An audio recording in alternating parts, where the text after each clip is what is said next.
Do we have free will? This is also called the dilemma of determinism.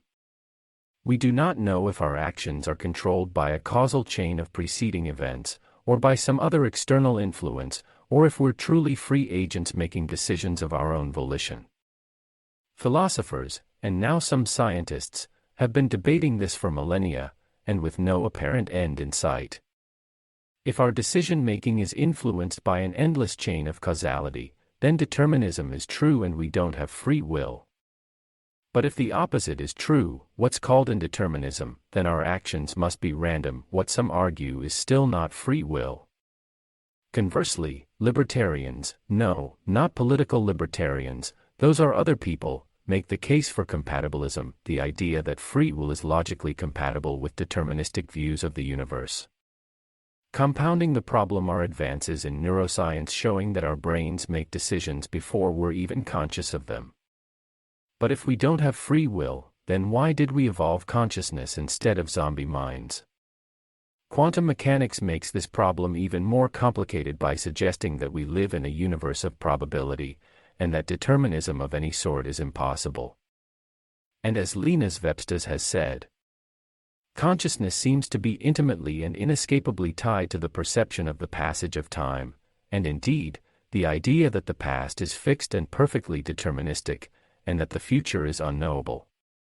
This fits well, because if the future were predetermined, then there'd be no free will, and no point in the participation of the passage of time. Free will is at the basis of a lot of our social pillars. Our legal system presumes some kind of freedom. There are economic theories that assume that people are free to make their decisions. So for all those things, understanding how free we are, the limits of our freedom, how easy it is to manipulate our freedom and so on, is important.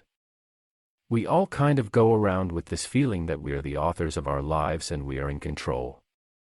If we understand the interplay between conscious and unconscious, it might help us realize what we can control and what we can't. There are certain places in the brain that if we stimulate there, a person begins to do something. The brain kind of puts together some reasons for something that we did. While we think that they're under our full conscious control, they are not. There is a famous experiment made in the early 80s by Benjamin Libet. And some people interpreted the Libet experiment to suggest that all of these big, important life decisions are maybe unconscious. Even if, let's say, we don't have as much free will about raising our right hand or left hand right now, to some extent, who cares? Nobody's gonna take us to court because we raise our right hand and not the left one for no reason and for no purpose. Now, let's say that people tell us, there's a tsunami and we have to decide whether to run and try to save our family or not. Now we're making a decision that matters. Considering between conscious and unconscious decisions could help us be more modest in what we realize we can control and what we can't. And then also maybe be a bit more forgiving towards ourselves about our decisions and our actions. Not everything is within our control as much as we would think, or maybe even would wish. Do we have free will depends, of course, on the definition.